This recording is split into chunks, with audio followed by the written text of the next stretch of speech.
ایمان کو مضبوط کرنا 2 صحیح مسلم نمبر 159 میں موجود ایک حدیث میں حضور نبی اکرم صلی اللہ علیہ وآلہ وسلم نے ایک مختصر مگر دور رس نصیحت فرمائی۔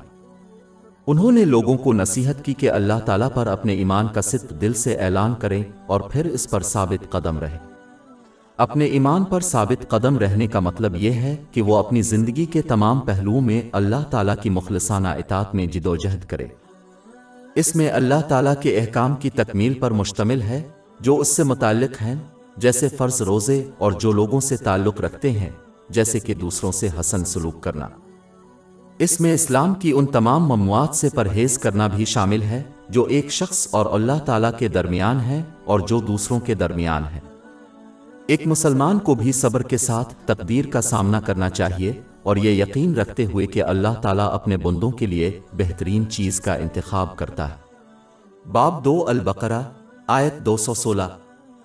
لیکن شاید آپ کو کسی چیز سے نفرت ہو اور وہ آپ کے لیے اچھی ہو، اور شاید آپ کو ایک چیز پسند ہے اور وہ آپ کے لیے بری ہے، اور اللہ جانتا ہے اور تم نہیں جانتے۔ آخر میں ان پہلوؤں کو نبی کریم صلی اللہ علیہ وسلم کی روایات کے مطابق پورا کرنا شامل ہے۔ باب 3 علی عمران آیت 31۔ کہہ دو کہ اگر تم اللہ سے محبت رکھتے ہو تو میری پیروی کرو، اللہ تم سے محبت کرے گا اور تمہارے گناہ بخش دے گا۔ ثابت قدمی میں دونوں قسم کے شرک سے پرہیز شامل ہے۔ سب سے بڑی قسم وہ ہے جب کوئی اللہ تعالیٰ کے علاوہ کسی اور چیز کی عبادت کرتا ہے۔ معمولی قسم یہ ہے کہ جب کوئی نیک کام کرتا ہے تو اللہ تعالیٰ کی خاطر، جیسے دکھاوا کرنا۔ سنن ابن ماجہ نمبر 3989 میں موجود ایک حدیث میں اس کی تنبیہ کی گئی ہے۔ لہذا استقامت کا ایک پہلو ہمیشہ اللہ تعالیٰ کی رضا کے لیے عمل کرنا ہے۔ اس میں ہر وقت اللہ تعالیٰ کی فرمانبرداری کرنا اور چری چننے سے پرہیز کرنا شامل ہے کہ کب اور کن اسلامی تعلیمات پر کوئی شخص اپنی خواہشات کے مطابق عمل کرے گا۔ ثابت قدمی میں خود کو دوسروں کی اطاعت اور خوشنودی کے بجائے خلوص کے ساتھ اللہ تعالیٰ کی اطاعت کرنا شامل ہے۔ اگر کوئی مسلمان اپنے آپ کو دوسروں کو خوش کرنے کے لیے اللہ تعالیٰ کی نافرمانی کرتا ہے تو اسے معلوم ہونا چاہیے کہ نہ ان کی خواہشات اور نہ ہی لوگ انہیں اللہ تعالیٰ سے محفوظ رکھیں گے۔ دوسری طرف جو اللہ تعالیٰ کا سچے دل سے فرمانبردار ہے وہ ہر چیز سے محفوظ رہے گا، خواہ یہ حفاظت ان پر ظاہر نہ ہو۔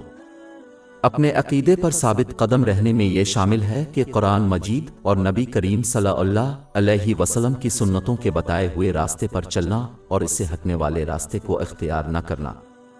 جو اس راہ کو اختیار کرنے کی کوشش کرے گا اسے کسی اور چیز کی ضرورت نہیں ہوگی، کیونکہ یہی ان کے ایمان پر ثابت قدم رہنے کے لیے کافی ہے۔ باب 4 النساء آیت 59۔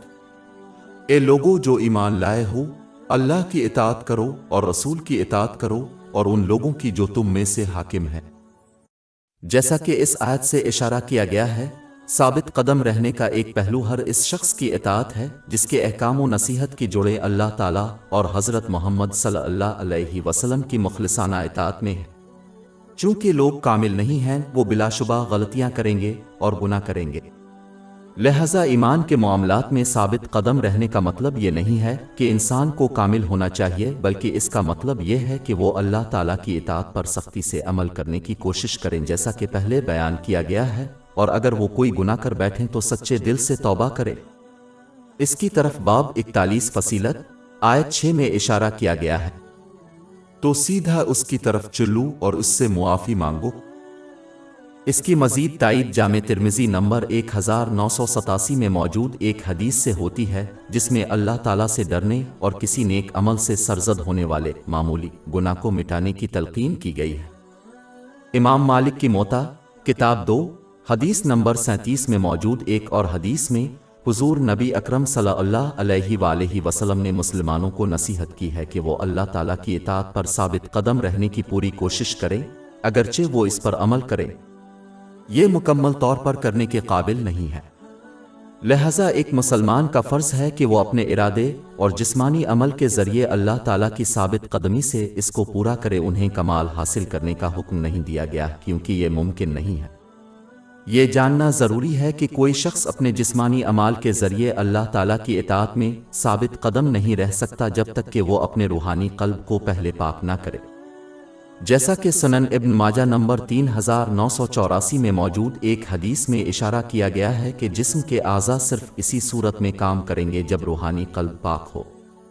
دل کی پاکیزگی صرف قرآن پاک کی تعلیمات اور نبی کریم صلی اللہ علیہ وسلم کی سنتوں کو حاصل کرنے اور اس پر عمل کرنے سے حاصل ہوتی ہے۔ ثابت قدمی کے لیے ضروری ہے کہ وہ اپنی زبان پر قابو رکھے جیسا کہ یہ دل کا اظہار کرتی ہے۔ زبان پر قابو رکھے بغیر اللہ تعالیٰ کی اطاعت ممکن نہیں۔ جامع ترمذی نمبر 2407 میں موجود حدیث میں اس کی تلقین کی گئی ہے۔ آخر میں اگر اللہ تعالیٰ کی ثابت قدمی میں کوئی کمی واقع ہو جائے تو اللہ تعالیٰ سے سچی توبہ کرنی چاہیے اور لوگوں سے معافی مانگنی چاہیے اگر اس میں ان کے حقوق شامل ہوں۔ باب 46 الاحقاف آیت 13۔ بے شک جن لوگوں نے کہا کہ ہمارا رب اللہ ہے پھر وہ راہ راست پر رہے، ان پر نہ کوئی خوف ہوگا اور نہ وہ غمگین ہوں گے۔ ہماری ویب سائٹ www.sheikhpod.com پر 400 سے زیادہ مفت e books, audio books, infographics, podcast اور بلاگ دستیاب ہے۔